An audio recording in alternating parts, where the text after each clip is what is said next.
Welcome, everyone. See, a couple of familiar faces. Thank you so much for making the attention more and a few others. Now, who here is for lean or manufacturing? Anyone? Who's here for sustainability? Oh, great. How did you find this place? I'm really impressed, and thank you so much for making the effort to come here. 13 stages, you made it here. I'm really honored. My name's Raoul Empey, and I'm here to speak about the reality of the climate change crisis. A very good introduction to why we're here talking about sustainability today. Now, you may remember in 2006 there was a movie called An Inconvenient Truth, featured former US Vice President Al Gore, and he won an Oscar award for the documentary, Best Movie. And the movie was based on him giving presentations to public audiences. He realized he could only deliver so many presentations in any given year, so he set up the Climate Reality Project, where he trains ordinary citizens like me and you to deliver the same message, that climate change is urgent, it's happening now, and we need to act faster and faster. Now, I was lucky enough to meet the man himself in 2015, so I'm trained up to what's called a climate reality leader. Can you all hear me okay? Okay. And it's a little bit about me. I went backpacking around the world just a year before the movie came out, and I saw some of these impacts of climate change firsthand. I saw glaciers retreating, icebergs calving, deforestation, etc., etc. And I was increasingly alarmed at the impact humanity is collectively having on our planet, our home. I now have 2 young boys, aged 5 and 7, and I'm worried about their future on a warming planet. What's it going to be like for them? Of course, my family and I, we're not emissions free. We've been measuring our family carbon footprint for the last few years. And it's kind of interesting to look at here. We've got 17% on home energy running our house. We've got 20% on our 2 cars, because we live in a rural location. We're essentially car bound, and we need the 2 cars to get the kids to school and get to and from work. If we take a nice holiday to the Mediterranean, flights is even bigger. A couple of business flights in there as well, maybe. And then there's a few other amounts for food. Sometimes we put embodied carbon of the things we buy if we make big purchases in the year. And all in all, we come to 21.7 tons of carbon dioxide equivalent, likely an underestimate of our true environmental impact or emissions impact. So this is why I care about climate change. In fact, I set up my business, Sustineo. It means Latin for I sustain. And it's all about low carbon projects, saving energy, reducing emissions, promoting environmental awareness. And we do sustainability through numbers, none of this woolly greenwashing stuff that you see quite a lot on the media. And then this is sort of tracking our family carbon footprint. There's a couple of axes here, so it's a bit confusing. This is our total carbon dioxide footprint, and it's come down in 2016, which is perhaps good. And we're also measuring it for food. We haven't really changed our diet that much. We're eating a bit more plant-based diet, which is probably good, probably helps, but difficult to quantify that without actually weighing the food that comes into our house. We've got waste, embodied carbon of home improvements, home energy, office energy, and then travel. So what did we do? We installed a solar thermal panel on the roof with heating controls. It seems to have had an impact on our home. But maybe come back to me in 5 years and see if that still stays down, because I'm still a little bit suspicious of that. We switched to a more fuel-efficient car, a larger car, but I think it's saving a little bit of diesel. And we flew a little bit less. Now, flights are going to change year on year depending on what we have to do. What can we do next? Well, we could become vegetarian, or maybe just eat a little bit less meat and dairy. I've tried to get a pension plan that is divested of fossil fuels. Very difficult to do, actually. Something you could talk to your mortgage broker about. And ultimately, we could move house. If we were in Dublin, we'd have access to all the public transport networks, and maybe we could lose a car. That would affect our carbon footprint. There's some things we could do as a family. Anyway, let's start. I'm going to run through part of Al Gore's presentation. It asks 3 fundamental questions. Must we change? Can we change? And will we change? And then at the end of it, I'm going to discuss some opportunities for Ireland, because we all have to try and make it relevant. But these are essentially a global context. This is the Earthrise over the lunar horizon. It was taken Christmas Eve 1968 in the Apollo 8 mission. The astronauts were looking for a place to land. And this image, when it came back to Earth, within 18 months, Earth Day was set up. This image was taken 4 years later, most published photo in all of human history. It's dubbed the Blue Marble, and it was from the last Apollo mission. The sun was directly behind the spacecraft, that's why we've got a full illuminated disk of the Earth, and it was the first such image to do that. And this is taken from the space station. It's the atmosphere edge on. And these photos create a frame of reference, as you can see how remarkably thin the atmosphere is. We look up and we see a vast, limitless sky, but we're dumping our gaseous waste in there pretty much unchecked. And of course, I know you guys are well educated, you know the science, but it's good to reiterate. Solar radiation comes in, some of it warms up the Earth, and some of it is reflected back out into space in long-wave infrared. And we have this layer of natural gases that trap some of that outgoing radiation, and that keeps us warm, so that's good. The problem is we're thickening up that layer of greenhouse gases, mainly by the burning of fossil fuels. And so as we thicken that layer, so too do we trap more heat. And of course, there's many sources of greenhouse gases. Burning of fossil fuels is the main culprit, but it's good to know that there's other ones too. So I'm going to focus on fossil fuels. Excuse me, I have nodded to plant-based diet. There are other things you can do. This is our national emissions. So about 58 million tonnes per annum we're emitting into the sky from Ireland. And roughly it's 2/3 energy related and 1/3 agricultural related. If we take out the emissions that are captured within the EU emissions trading scheme, the pie chart changes, and you see agriculture and transport now make up 3/4. So they're very important sectors that we need to address as a nation. And this is what we're dumping into the atmosphere on a daily basis. So we talked about tons of carbon dioxide equivalent. Picture a 10-meter diameter balloon. That's a ton of carbon dioxide, roughly a 3-story house in height. Globally, we've been burning emissions, and that's picked up steam, especially after World War II. So at the moment, we're burning about 110 million tonnes. That's twice what we emit from Ireland annually, but we're sending that into the sky every 24 hours. That's all of humanity into the sky, 110 million tonnes. And we know from paleoclimate data that we're releasing CO2 into the atmosphere at a faster rate than in the last 66 million years. Quite remarkable. Scientists can go that far back. This is probably the only complicated graph I'm going to show. In statistics, we talk about bell curves. Some of you will know this. And we have here a picture of average number of days, equal number of cooler than average days, and warmer than average days. And we're taking summer temperatures in the northern hemisphere with a baseline of 1951 to 1980. And that's our bell curve. That's what we're saying is normal. But if we move forward in time 11 years, you see it shifts to the right. And now we have a new statistically significant category called extremely hot on the right-hand side. We move forward another 11 years, and again it shifts further to the right. And within the last 11 years, we see that the extremely hot days now outnumber the cooler than average days.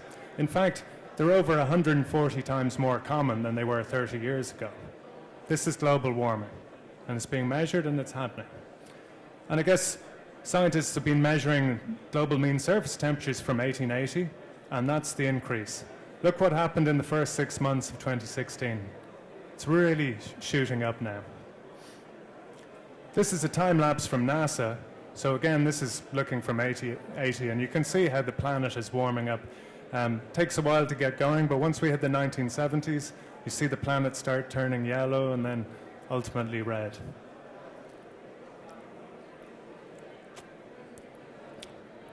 So you all know the Paris Agreement, that we've set 2 degrees Celsius as a limit on our average global temperature rise. And there's a stretch target of 1.5 degrees centigrade. And the Pacific Island nations asked that that be put in because they realize that at 2 degrees center warmer, the sea level has risen and we're already underwater. 14 of the 15 hottest years have occurred since 2001. Does anyone know which is the hottest year? Yes, great. Okay, I've got an old slide here. Apologies for that. It's 2016, hottest year ever. So we know this, as CO2 increases, so does temperature. And these graphs, they seem to match. The up and down bit is the planet breathing in and out as leaves are shedded in the northern hemisphere. And all this extra heat that we're trapping in our atmosphere is a cause of heat-related deaths and illnesses. So if you're elderly or young or infirm, it's simply more than you can tolerate. We're seeing heat records that are really quite extreme being broken. 54 degrees Celsius in Kuwait, for example, last summer. And of course, Europe is impacted too. We've seen heat waves broken in the heat wave of 2015. And a lot of this extra heat, in fact, the lion's share of it, is actually going into the ocean. So the ocean is heating up as well. And scientists can measure this very accurately now. And they're telling us that half of this extra heat rise has only occurred since '97, within our lifetimes. So what happens is you've got these parts of the ocean that are warmer than normal. And this is the path of Hurricane Sandy going up the eastern coast of the United States of America. You can see it's moving over those red patches of ocean. So they're about 5 degrees Celsius warmer than they are normally. And what happens when the air is warmer? It can hold more moisture, and also the water evaporates with greater ease. So you get bigger storms. And this one is 2,400 kilometers in diameter. You've probably seen some of these images, the destruction in New Jersey, and of course New York.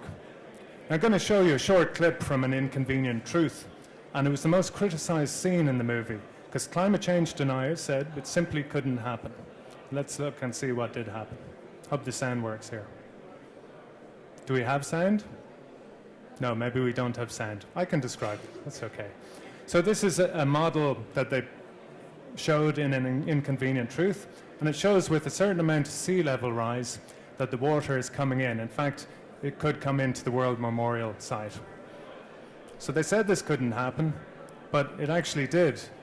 It happened during Hurricane Sandy. Combination of rainfall and storm surge, it was pouring into the Ground Zero site.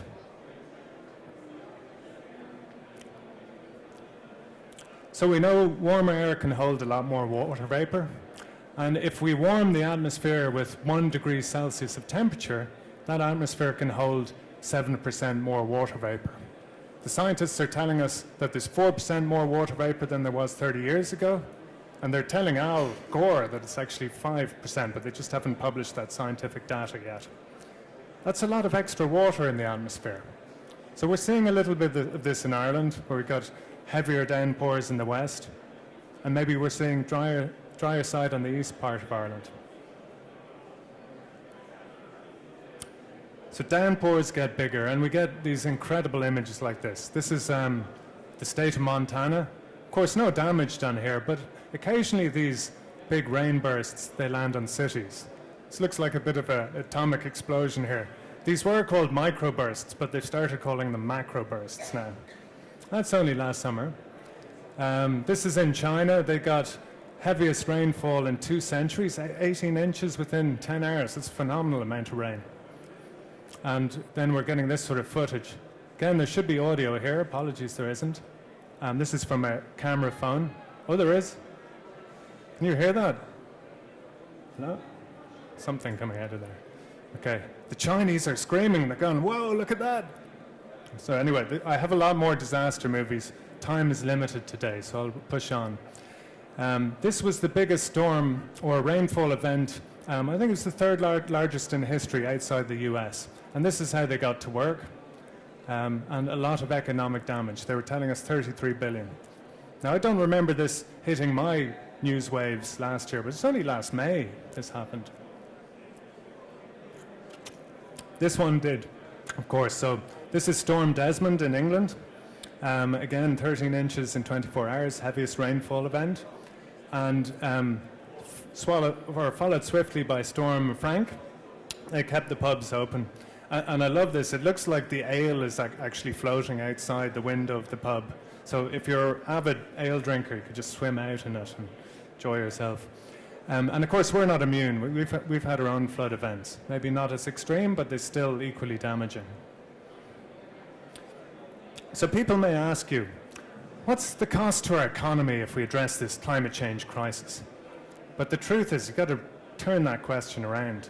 What's the cost to our economy if we do nothing about the climate change crisis? The more we leave it and the longer we leave it, the bigger the costs, especially when you see some of our cities and the assets lying in floodable areas. Insurers are saying parts of the world are going to become uninsurable, and this is sort of data coming from reinsurance companies. They've been tracking the number of extreme weather events over time, and when they're doing this, our ears should prick up. They know what's happening. Okay, this is satellite imagery looking over Russia, and the red spots there are sort of natural forest fires that are occurring, and they're causing a lot of smoke. And this is only last summer from a hot summer, but it brings you back to maybe 2010, where you may remember there was quite a lot of deaths from that event, the fires. And it caused Russia to restrict or halt its grain exports, and Ukraine did the same, it sort of restricted them.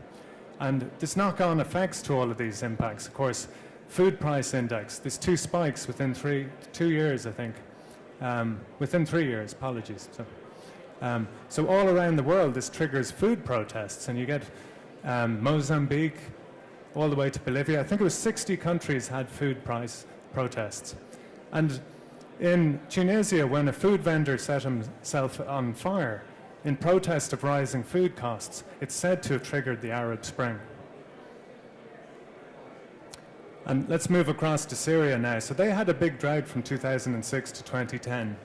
And this farmer's lost all his wheat, but it meant that 60% of the country was turned to desert, 80% of cattle lost, and 1.5 million people moved into the cities, where they collided with an equal number of Iraqi refugees. So the gates of hell have opened in Syria. And of course, part of that impact is spilling into Europe now.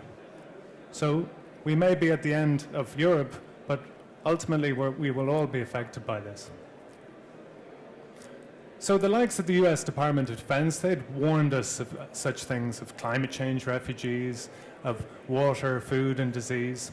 I could talk about any of these topics here because I have many slides behind here. They're sort of hidden, but I'm going to just focus a little bit on global health because I think it's something that people can buy in. We all want to be healthy, don't we? It's important to us all and our children. So the Lancet Medical Journal is telling us that climate change is now a medical emergency. And there's a number of different aspects that can affect health. So there's infectious disease. I was just going to touch on air pollution today. I'm going to leave infectious disease. So air pollution. This is a big driver in China, actually.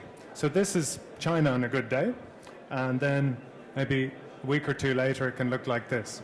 So it's cutting average life expectancy in northern China by 5.5 years. And it's really quite tragic. It's affecting the development of children. And the mayor of Beijing is saying it's not a livable city. It's pretty damning. Can you imagine the mayor said that of Dublin or something? Let's get out of here. And globally, we're seeing there's a cost to global air pollution deaths. And they're putting it at 6.5 million people every year. So there's an individual from cost to Ireland. You can see it in the OECD reports on this. So the cost of carbon is really high. Oh, there, I can hear the audio now. It's finally come through. There's lots of impacts. I've only touched on a few of them, but there are many, many more. And according to the Davos World Economic Forum, it's actually the #1 threat to the global economy. So we should listen. Whether we're interested in business or just protecting the environment, it affects us all. Okay, you probably heard of the carbon bubble. So we have quite a lot of stored reserves in the ground of coal, oil, gas, and we know there's quite a lot there. But the thing is, they're really unburnable if we're trying to cap that 2 degrees or 1.5 degrees centigrade rise. This is what we've burned to date, and within the last 15 years, that's what we burnt. So you can see we burnt a significant proportion of that in recent time. These are the known fossil fuel reserves that are proven and we've invested money into. So they're ready to be exploited. And that grey dot is what we can burn. And if we burn that, then we've reached the 2 degrees centigrade rise. The rest is unburnable. So potentially 22 trillion of stranded assets. So we're at a turning point. But we're not just an island nation. This affects all of humanity. And I see there's a few faces from different countries here. So it's good that we're all here together. And the good news is that we do have some solutions at hand. They're mainly solar and wind, but let's look at wind first. Back in 2000, the best projection was that we'd get 30 gigawatts by 2010. And the reality was that we exceeded that a factor of 14.5 times over. So as we install more wind, and we're seeing these exponential curves, the cost is coming down, and we're getting more wind. Some cities in the US are pledging to go 100% renewable. Greensburg, for instance, got destroyed by an F5 tornado, so they decided we're going to rebuild smarter, and they rebuilt. But even in Ireland, we're getting about a quarter of our electricity from renewables, and that's mainly wind. And it was, when was it? January the 11th, we got up to 60% of our electricity came from wind on one day. So it can happen, and we're getting greater penetration. Globally, if we could harness all the wind that's available to us, we could power the world 40 times over. Let's look at solar. So 2002, the best projection was 1 gigawatt of solar power by 2010. And the reality was we exceeded that 17 times over. Shoot forward to 2015, exceeded 58 times over. And last year, likely to be exceeded around 73 times over. So we're seeing an even steeper hockey stick curve with solar energy. And again, costs coming rapidly down. And it's great to see that some countries that don't even have centralized power generation are just jumping straight to renewables. We're seeing them 2 per minute in Bangladesh. And we're seeing large PV installations as well that are driving electricity costs below zero. We call this grid parity, where the cost of green electricity is actually becoming cheaper than the cost of brown electricity. And that's happening in several countries. Chile is an interesting case. So I think it's back in 2013 when President Michelle Bachelet came in, they only had 11 megawatts of solar power. By the end of 2014, it was 400, and they doubled that in 2015. But let's look what they had planned. Oh, something went wrong there. There's meant to be another slide. It's missing. Something's gone wrong there. There's another bar here that goes 13,300 megawatts of solar planned and in the pipeline last year. So it completely dwarfs it. Here it comes now. Oh, there it goes. And it dwarfs it. So this is the step change we're seeing in some countries. Of course, Chile has the Atacama Desert beside it. So lots of solar potential close to their capital. And they've decided to switch to renewables. They don't want fossil fuels. So another scientific fact, we get enough solar energy hitting the Earth every hour to provide our full electricity needs for a whole year. We just have to capture it. Sounds good? And it's good for the economy. This is the fastest growing job category. We're seeing lots of jobs created by not just renewables, but also energy efficiency. So when I'm doing training on energy management, I always tell people energy efficiency is your first renewable energy. Work on that, and the savings will then empower you to switch to renewables as well.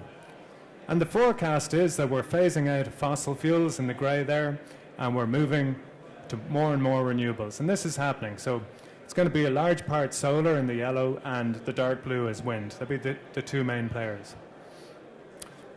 So this far, I've asked two fundamental questions. Must we change, and can we change? This is now, will we change?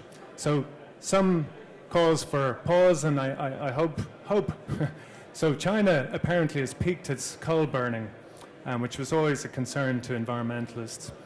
And they're also due to launch their cap and trade scheme, which may even show up the EU emissions trading scheme. So it'll be interesting to see what happens in China this year.